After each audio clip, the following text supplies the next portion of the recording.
When's the last time you clicked on a website's testimonials or review page? I'll bet never. And that's exactly why I've never recommended one. But testimonials themselves, absolute gold. They are one of the strongest pieces of marketing you can have when you know how to get the good ones and place them where people will actually read them. So instead of talking about building a page that nobody will click on, and if you don't believe me, head to your Google Analytics and see how many people are actually clicking on your reviews or testimonials page. But instead of talking about that page, let's talk about how to turn testimonials into stories that sell for you, where to put them on your website so they actually do their job, and a few easy ways to collect more without feeling pushy, and so much more. All things testimonials. Let's talk about it.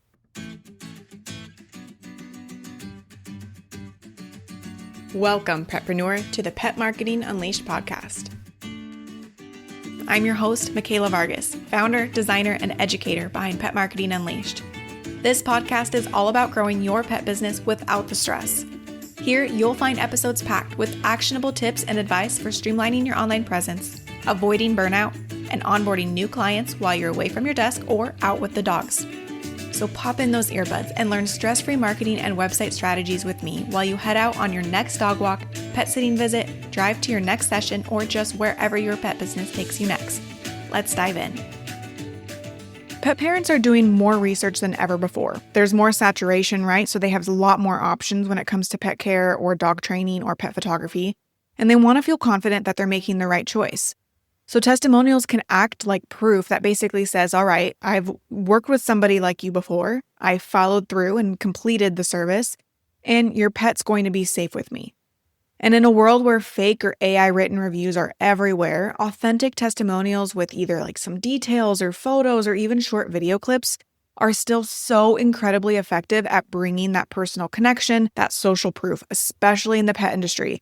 I beat this with a hammer all the time because I say it all the time. I feel like in almost every episode that trust is so important in the pet industry, and testimonials are definitely a way to increase that trust factor when somebody is looking at, can you help me and can you actually provide and can you actually be that solution to the problem? Let's first, I know I talked about it a little bit in the intro here about testimonials pages on your websites. And I want to get in a little bit into why I don't believe in those testimonial pages. And then we can go into what I do recommend doing because they are super popular still. And it's something I definitely want to address. A testimonial page is basically like a digital junk drawer. People are not going to click on it because they already know it's going to be full of glowing reviews and they don't really care about actually reading your reviews when it comes to like, all right, let's see how many reviews they have and what they actually compliment and what are they actually really good at. People aren't really doing that, right? What we want to do instead is weave testimonials directly into the places where people are already making decisions on your website. So where we want to see this, for example, is right under your puppy visits description. You can share a quote from a happy puppy parent. On your overnight care page, highlight the client who finally got to take a stress-free vacation. On your homepage, sprinkle in one or two very powerful trust-building testimonials. On your dog walking page, talk about a specific transformation of a dog who maybe wasn't interested in dog walks or maybe wouldn't come outside or maybe was pulling on the leash or maybe had accidents throughout the day. And now that they have dog walking services, they don't do that anymore, right? That's where we want to put those testimonials. We want to put it right under the particular service that we are talking about so that people who are searching for that service can see other people who have had similar transformations. It's all about storytelling. The goal is to make testimonials part of the journey, not a separate page that people have to dig for. When it comes to the secret to strong testimonials, it really is that storytelling factor. Here's where most pet businesses miss out. They settle for testimonials like, this business was amazing, or we highly recommend this business. And those are nice, right? Especially in the beginning, if that's all you got, like that's still better than nothing. But those aren't the testimonials that sell. What does sell is a story. Something that shows the problem they had before working with you, what it was like working with you, and the change that they experienced after working with you. So instead of a testimonial that just says she's great, it becomes, I finally got a full night's sleep because my dog walker wore out my high energy pup. That's relatable and it's what convinces someone else to book with you. So how do you get these kinds of stories? Well, you got to ask better questions, right? So when it comes to asking for your testimonials after visits or after your package, if you're a dog trainer, or after your session, if you are a pet photographer, we want to actually beef up what the testimonial questionnaire is or what that email is asking for that review. Some of the questions that you can ask are, what worried you most before hiring us? What's been the biggest difference since we've worked together? If you were telling a friend about us, what would you say? You can definitely lead your reviewers into what sort of testimonial that you want. For example, on our feedback form, we ask, share your review, but here's some prompts if it's helpful, especially because we don't want them to be like, okay, I have to write this big long thing and they want some big special unique review and I don't know how to start. Then prompt them, say, hey, explain to me what it was like before and what it's like after. What's the difference? And as far as how to get more testimonials, here are some tips for you. You can make it part of your process. I think a lot of you guys probably already do this. So you would basically just send a follow-up with a few guiding questions after a service so that they can leave that testimonial. Another tip is to keep it super easy. So if you are asking for reviews on Google or Facebook, don't just say, hey, find us on Google and leave a review. We want to link them exactly to that page. So all they would have to do, say they already wrote a testimonial in your feedback form, all they would have to do is take that, copy and paste it, and click on that link and then paste it in there and it's good to go. So they don't have to do any extra work. If you just want Google reviews instead of doing a form, then you can have that prompt like, hey, can you leave a Google review? We love it when people talk about X, Y, and Z on our reviews. Here's the link. And all they have to do is click on it, write in their review, and hit submit. So we want to hyperlink all of these things so that it's super easy for them to access. We do not want them using more brain calories or spending more time than they absolutely need to. Otherwise, they probably won't spend the time. Or they'll spend less time on your review and you're just going to get one of those basic ones that says, hey, we recommend. You can also potentially, if you are one that likes video, offer options. Some clients prefer writing and others will happily send you a quick video. And video is really like the more personal your testimonials become, like if you can actually see somebody face to face, the more likely that it will build faster trust. So you can definitely offer that option for them as well. Because if people are interested in that, that's definitely a great way to get a testimonial. Otherwise, a middle ground would be to share a picture of them or their pet so that you have some social proof to go along with the written text. Okay, we are just flying through this quick episode and I love it. So as far as editing and presenting your testimonials on your website or social media, a lot of people think that they cannot touch the testimonial. They can't, shorten it up. They can't refine it a little bit, but you actually can. So let's get into a couple of things that you can do with your testimonials. You can actually correct spelling. You can trim the length of your testimonial. You can bold key phrases that you want to pull out. You just don't want to change the meaning or the context of anything, clearly. What you can do, and I think that this is something that's at least trending right now in website design, is you can mix it up for variety. So what you can do is pull, say you have a long paragraph testimonial and you think all of it is really juicy, there's no fluff in there, and you want to include all of that on your website.